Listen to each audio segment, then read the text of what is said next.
ہمیں کیا ہے، ہم تو ایک بلہ لینے گئے تھے، انہوں نے پورا جہیز کا سامان اٹھا کے دے دیا ہے، تو کون سا گھاٹے کا سودا۔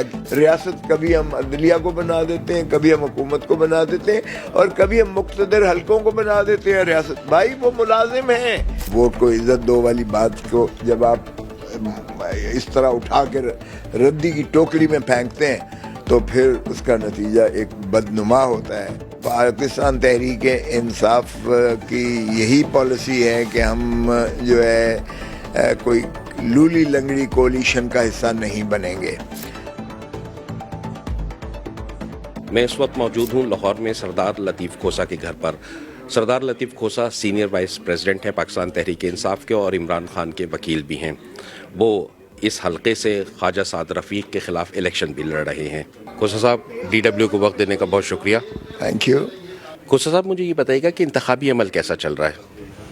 انتخابی عمل یہ پاکستان کی میرے خیال میں بدترین پری پول ریگنگ کا ایک شاخسانہ ہے، اور میرے خیال میں تو دنیا کی تاریخ میں ایسا کبھی بھی نہیں ہوا کہ آپ نے کسی ایک پارٹی کو ٹارگٹ کیا ہو اور ایک قائد کو آپ نے کہا ہو کہ اس کو منہدم کرنا ہے۔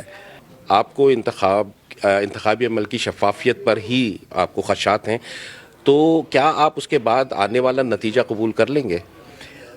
دیکھیں، ایک بات تو یہ ہے، میں آپ کو بتاتا چلوں، ہم نے تاریخ سے کوئی سبق نہیں سیکھا ہے۔ اگر مشرقی پاکستان کا آپ علیحدگی کا دولخت ہونے کا ملک کا اگر آپ تاریخ دیکھیں تو اس کے تاریخی پس منظر میں بھی یہی تھا کہ جو نفرت تھی عوام کی، عوام کا غم و غصہ، غیظ و غضب جو تھا، اور عوام کے مینڈیٹ کو تسلیم نہ کرنے کی وجہ تھی۔ جب آپ عوامی امنگوں کے، عوامی خواہشات کے، عوامی مینڈیٹ کو، ووٹ کو عزت دو والی بات کو جب آپ اس طرح اٹھا کے ردی کی ٹوکری میں پھینکتے ہیں تو پھر اس کا نتیجہ ایک جو ہے بالکل ایسا بدنما ہوتا ہے کہ آپ سے سنبھالی نہیں جاتی ہے کوئی بھی چیز۔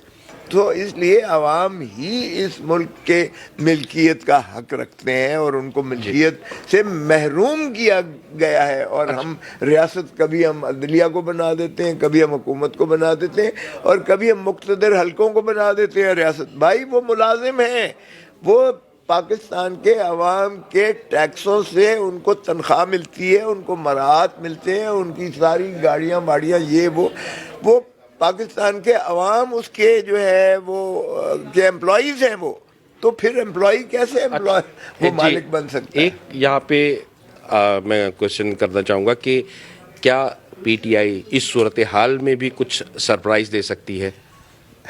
سرپرائز تو دیکھیں، سرپرائز تو ان کو سوچنا چاہیے۔ اگر وہ سمجھ رہے ہیں کہ ضلع سبحانی کو جو ہے وزارت عظمیٰ مل جائے گی، وہ غلط فہمی میں ہے۔ ڈاکٹر یاسمین سے ہار رہے ہیں محترم نواز شریف صاحب، خواجہ آصف عثمان ڈار کی والدہ سے پٹ رہا ہے، ہار رہا ہے، اور یہ IPP والے جو ماشاءاللہ جو کنگز پارٹی بنی ہے، ایک یہاں علیم خان کی سربراہی میں اور دوسرے پارلیمنٹیرینز جو کھٹک صاحب کی سربراہی میں، ان لوٹوں کو آپ دیکھیں گے کہ ان کی ضمانتیں ضبط ہوں گی اس الیکشن میں۔ آپ دیکھیں گے ذرا کہ عوام کی جتنا غیظ و غضب اور جتنا غم و غصہ ہے، ان کی ضمانتیں ضبط ہوں گی۔ تو سرپرائز ہمیں تو نہیں ہوگا، کیونکہ اس لیے کہ ہمارے ساتھ تو پاکستان کی عوام کی بالغانہ محبت ہے۔ تو آپ کو نہیں لگتا کہ بلے کا نشان چھن جانے سے نتائج پہ اثر پڑے گا؟ نہیں، نتائج پہ اثر تو نہیں پڑے گا، لیکن ہمیں کیا ہے، ہم تو ایک بلہ لینے گئے تھے، انہوں نے پورا جہیز کا سامان اٹھا کے دے دیا ہے، تو کون سا گھاٹے کا سودا ہم نے کیا ہے۔ کھوسہ صاحب، مجھے یہ بتائیے گا کہ آپ پیپلز پارٹی کے رہنما بھی رہ چکے ہیں اور اس وقت تحریک انصاف میں ہیں، تو کیا آپ سمجھتے ہیں کہ انتخابات کے بعد پیپلز پارٹی اور پاکستان تحریک انصاف قریب آ سکتے ہیں؟ سیاست میں کوئی چیز جو ہے وہ آپ امپاسبل نہیں کہہ سکتے، لیکن سوال یہ پیدا ہوتا ہے کہ پاکستان تحریک انصاف کی یہی پالیسی ہے کہ ہم جو ہے کوئی لولی لنگڑی کولیشن کا حصہ نہیں بنیں گے، اور پاکستان تحریک انصاف سمجھتی ہے کہ یہ ان کی غلطی تھی جو انہوں نے کولیشن پہلے بھی بنائی تھی، جس پر بیساکھیوں کی وجہ سے وہ بیساکھیوں کو چھین لیا گیا اور حکومت کو گرا دیا گیا کولیشن پر۔ تو ایسی کولیشن تو بالکل پاکستان تحریک انصاف نہیں چاہے گی، لیکن دوسری صورت میں قومی مفادات میں کوئی بھی چیز ناممکنات میں نہیں ہوتی ہے۔ اور لیکن ایک بات تو بڑی واضح ہے کہ وہ پاکستان تحریک انصاف ہی کی شرائط پر ہوگی، اور اگر ہوگی تو عمران خان کی مرضی سے ہوگی اور عمران خان ہی کی پالیسی کے تابع ہوگی۔ کھوسا صاحب یہ بتائیے گا کہ کیا اسٹیبلشمنٹ اور پاکستان تحریک انصاف میں کوئی خفیہ روابط ہیں اس وقت؟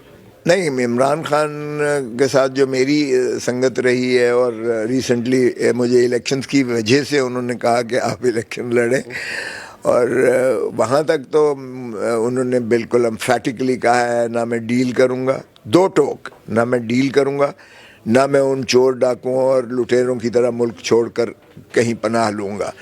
میرا مرنا جینا اس پاکستان میں ہے۔ مجھے بھلے یہ سارے پاکستان کی جیلیں پھرا لیں، لیکن میں عوام کو حقیقی آزادی اور ان کے حقوق دلا کے رہوں گا، چاہے میری جان ہی کیوں نہ چلی جائے۔